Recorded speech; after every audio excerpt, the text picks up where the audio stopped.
Okay, hello all. I'm Amanda Henry, Program Head for Women's Health at the George Institute for Global Health and your podcast host. Welcome to the next in our series on women's wellbeing. Today, it's my very great pleasure to have as my co-host Associate Professor Mehera Roque from the University of New South Wales Faculty of Law and Justice, who is also the co-chair of the UNSW Women's Wellbeing Academy. Mehera, welcome. Thank you. And we're talking today with Associate Professor Ann Kayis-Kumar, also a lawyer by background, but who actually works in the UNSW Business School, focused on tax as a mechanism to achieve social justice across the taxpaying spectrum. And specifically today, we'll discuss with Ann about economic abuse, how this plays out in our tax system, and what we can do about it. And thank you so much for joining us. Thank you for having me. Okay, so I'm going to start with a couple of basic questions before Mehera dives into some specifics about your work. So if you could just start by explaining to us all, what is economic abuse? Yeah, so that's a really big question in and of itself. And as you can imagine, an extensive literature that unpacks economic abuse, but also financial abuse broadly. And there's no stereotypical target of economic and financial abuse, but broadly, it's about using money as a mechanism for control. And the focus that we have at the clinic is on the intimate partner violence dynamics between perpetrators and victim survivors of intimate partner financial abuse. So where there's control of assets, hiding of money, shifting of debts, making decisions without both parties having control or say, or even just having inaccessible information. Those are all red flags and patterns of financial abuse and economic abuse. And the real undercurrent of it all, the thread that connects it all, is that piece around coercion and control. Mm-hmm. Okay. And look, you've sort of touched on it in answering that first question, but I guess can you describe to us what financial abuse, economic abuse looks like in our current Australian tax system? Yes, so it can have a range of ways that it manifests, whether it is tax specific or tax adjacent. So where it's tax specific, for example, there might be a company directorship that's been set up in the victim survivor's name, sometimes without her knowledge at all, sometimes with her top level knowledge, but no real active involvement in that company. And that company then can be used as a way to funnel assets and money out and into the perpetrator's bank accounts, and then leaving the consequences, the fallout of the tax debts for the victim survivor to have to deal with. The more tax adjacent piece can look like not lodging a tax return, and therefore, if there is a child support liability, not needing to pay as much child support or any child support if that's not lodged in 2 years. So those are some of the chillingly creative ways that perpetrators can mobilize the system as a further tactic of abuse and control. Thanks for that, Anne. I wanted to just sort of pick up on a couple of points that you've raised and expand a little bit, or ask you if you could expand a little bit more on the work of the clinic at UNSW, and perhaps particularly at what point you realised that in the clientele that you were seeing, this was an issue that you were identifying, and the prevalence of the issue that you're identifying amongst the clientele that you were seeing in the clinic. Yeah, absolutely. And so for us, it was very much grounded in my own legal training as a UNSW alum, having done an elective at the UNSW's Kingsford Legal Centre, one of its first students in the DV clinic at the time. I already had an awareness that financial abuse was a problem amongst people who had financial hardship and instability, and that given that that is our target cohort, people in severe financial distress, I started screening for it with my frontline team when we first started in 2019. And it was horrifying to see the statistics around the clients, particularly the women who came through our service. It was roughly 60% of all women who we helped also self-reported domestic violence and financial abuse. Troublingly, that's increased to over 80% in the last 2 years. But what that did was really highlight that this was an above general population level with this particular cohort. And that kicked off a range of collaborations, notably with Professor Jan Breckenridge, who heads up the Gendered Violence Research Network, also at UNSW. So did you, when you were sort of setting up the tax clinic at UNSW, were you anticipating seeing that kind of level or that prevalence in amongst your clientele, or did it come as a bit of a surprise to you? I mean, we know that it's 16% of all women across Australia who experience intimate partner financial abuse. So I was expecting there to be some degree of it, but not as pronounced as 60 and now more recently 80%. That really does highlight that there's a burning platform. And it makes sense when you look at the literature. Financial hardship and financial abuse are interconnected. What was unexplored at that point was the tax nexus. And so I'm really proud that our team has been able to put that to the fore and advocate for change around that particular piece of the puzzle. Great. So that's a really nice segue, I guess, into my next question, which is that coming out of that experience in your research and then out of that clinical practice, both at Kingsford Legal Centre and also the tax clinic, what did you start to identify as some sort of key reforms or changes that we might need to see in the tax system that could assist your clients or could assist women or those who are experiencing that tax nexus in their experience of financial and abuse or coercive control? A lot of it was grounded in the feeling of the injustice of the situation. That if you have a client who comes to you who is on government support, looking after, as a solo parent, young children, on less than $40,000 a year, but they have a tax debt put in their name by a former abusive partner. And on average, our clients have an $80,000 to $90,000 tax debt amount. The ATO's existing processes are that unless you have assets, which obviously this cohort doesn't by nature of the abuse, you have to pay off the tax debt within 2 years. How can someone on $40,000 pay up an $80,000 tax debt in 2 years? That just does not math, right? And so the next step is, well, then bankruptcy or putting it on hold. And on hold means it's like a sword of Damocles. Yeah. Because the moment you start recovering and rebuilding your life and you go and work and you get your first tax return, rather than getting that tax refund that you're expecting, that reactivates the debt that was on hold, and the ATO starts pursuing that debt again, and you don't even get to keep that refund. It gets taken up to pay down the debt, which has been ticking away with an 11% interest rate this whole time. That piece of profound injustice at the deficiencies of the system is why we can't just accept that kind of system as it stands. We need law reform. And fortunately, there is one country at the moment, it's the US, that has these provisions, and they introduced those back in the 70s. And specifically in 1998, introduced a financial abuse specific subsection of those provisions, and they're called the innocent spouse relief provisions, where if you can prove there was abuse, that is all you need to do to be relieved of that tax debt. And the IRS, which is the ATO equivalent in the US, fingers crossed they maintaining their standing, can then retarget the perpetrator.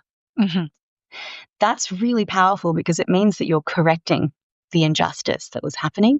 That's what we've been advocating for, amongst other reforms. Yeah, that's great. So in that process of engaging with policymakers and those engaged in maybe writing or reforming legislation, can you maybe talk a little bit about what it's been like engaging with policymakers and other members of government? And maybe was there a breakthrough moment for you in terms of your advocacy in this space? Yeah, I'm really grateful that we've had so much partnership and genuine collaboration with the community sector. And that's been really powerful to be able to bridge their richness of grassroots understanding expertise with our research base that was also coming through from the triangulation of clinic data. Together, we were able to collaborate on designing really robust solutions that I was then able to take to government and policymakers. And it felt like pushing against an open door, fortunately. There was a lot of interest in the media, but even before then, I was having conversations with policymakers who were very receptive to the idea. It did align quite neatly with government interest in this particular space. So we had at the moment, the final report's been released, but back then the rapid review was being conducted. The Parliamentary Joint Committee's financial abuse inquiry was in train. So we had a bit of a, stars aligning moment with our research coming through, the collaborations that we have with the community sector, the media platform that we were able to get. I'm really grateful to the ABC who gave us a national platform for this, and that then kicked off and built further on the momentum. Yeah.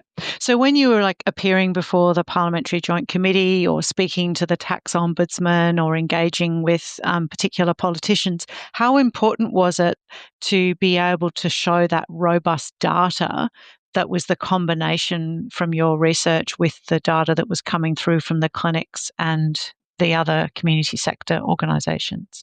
That was, I think, the secret sauce to it all. And that was the observation that I also had from collaborators across the community sector, that it was having that triangulation of grassroots casework data and the robustness that comes with peer-reviewed academic research that meant that when we were having conversations with Treasury and other agencies, and the initial response was sometimes, first, what's economic abuse? And second, that just sounds like such an extreme fact scenario that surely it's anecdotal or one-off extreme.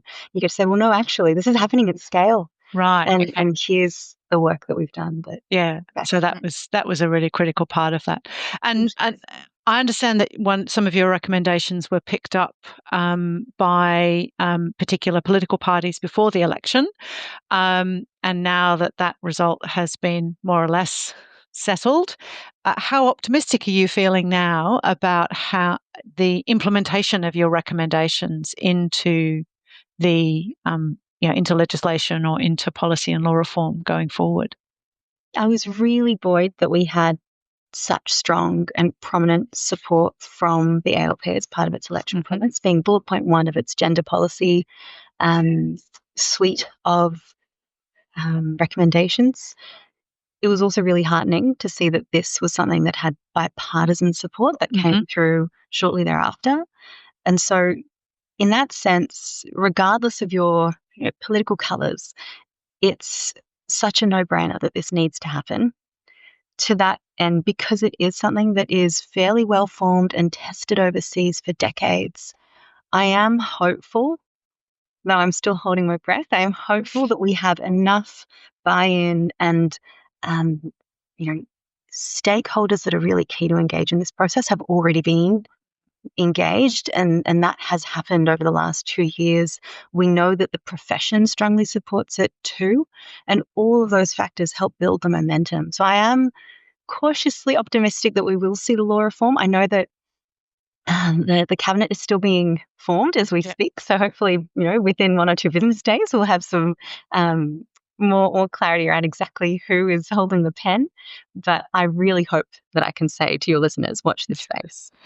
And Anne, just to clarify, so in terms of sort of the top 2 or 3 recommendations, if you could just sort of let us know the major things that you've recommended that need to change, and in practice, what's the pathway sort of legally or structurally that needs to go ahead for that to happen?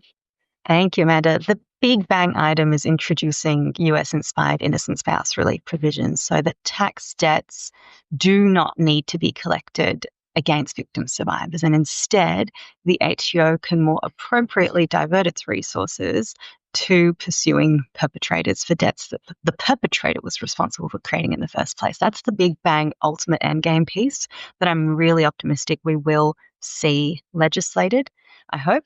The other items are a bit more niche. So, for example, that mechanism that I mentioned before around where you have a tax refund, but you also have a tax debt, not needing to offset the refund. So not needing to keep the refund from the taxpayer to pay down a debt.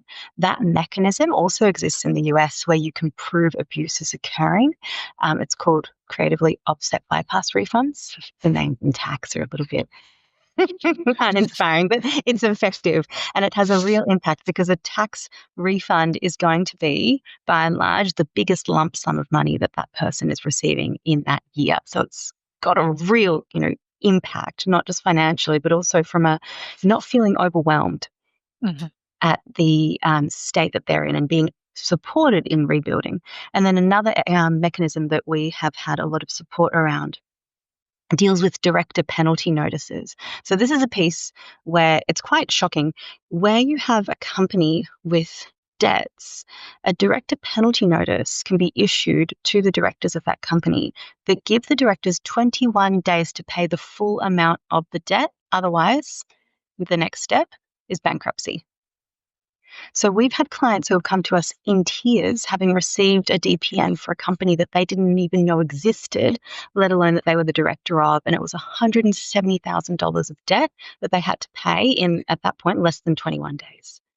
We don't want there to be a mechanism like that, and there should be a escape valve for people who are victim survivors of financial abuse. Unfortunately, at the moment, the only defenses are illness or some other good reason. And we're finding that some other good reason is not clearly enough articulated that financial abuse is currently not accepted in all instances. That's problematic, and it goes to a bigger piece around legislation is an important part of the solution, but it's not our silver bullet. We need a regulatory response as well. Great. Thanks for that. I was just going to ask a couple of sort of follow-up questions, I guess. One was thinking a bit about the Women's Wellbeing Academy, and one of the things that we do is to try and support and encourage sort of interdisciplinary connections and interdisciplinary research.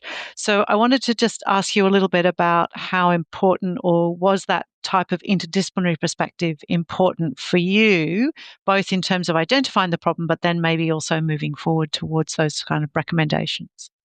Absolutely. So, like I mentioned, the collaboration that we've had since 2019, 2020 with Professor Jan Breckenridge at the Gender Violence Research Network at UNSW has been critical for the success not just of our research, but of our advocacy.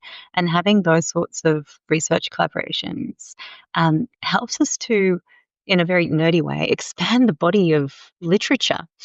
I'm really proud that we were the team that shifted the dial on the intersection of tax and financial abuse, and specifically tax debts as a, loosely termed sexually transmitted tax debts. And I know that term, sexually transmitted debts, is a little bit contentious, but when we're talking about ATO pursuit of liabilities, that's really where it gets really problematic for victim survivors. So being able to bring that to the fore and be the research team that lifted the lid on this is something that I'm really grateful for, and it simply could not have happened to the extent that it has without that brains trust, if you will. Great, thanks. And I guess maybe a final question would be that if someone wants to find out more about your work or about the issue, or if someone listening to this actually wants to seek some advice because they can now recognise that they themselves may actually have been experiencing this type of abuse, perhaps not recognising it as part of the pattern, where can we find out more about your research, and maybe where can people find help? Thank you. And I guess the first port of call for anyone who is listening and wondering whether what they're experiencing is financial abuse, there are some excellent support services If any of your listeners are New South Wales based, Redfern Legal Centre's Financial Abuse Service New South Wales offers specialist support, and their number is 0481 730 344. More broadly, for any family and domestic violence support, there's a 24-hour national hotline, 1-800-RESPECT, which is 1-800-737-732. And if you're interested in the research and advocacy that we're doing at UNSW Tax and Business Advisory Clinic, please jump on our UNSW landing page. We've got links to our papers and sessions there, and hopefully might be able to stay in touch via LinkedIn, so please feel free to do that too. But very keen, if anybody's interested, having heard what we've been talking about, in asking anything further or in a collaboration of any sort, really open to any approaches. Great. Thank you. And we'll put all of those links on the webpage alongside the podcast. Absolutely, we will. Thank you so much. Thank you. Thanks, Anne. Great to speak to you. Likewise.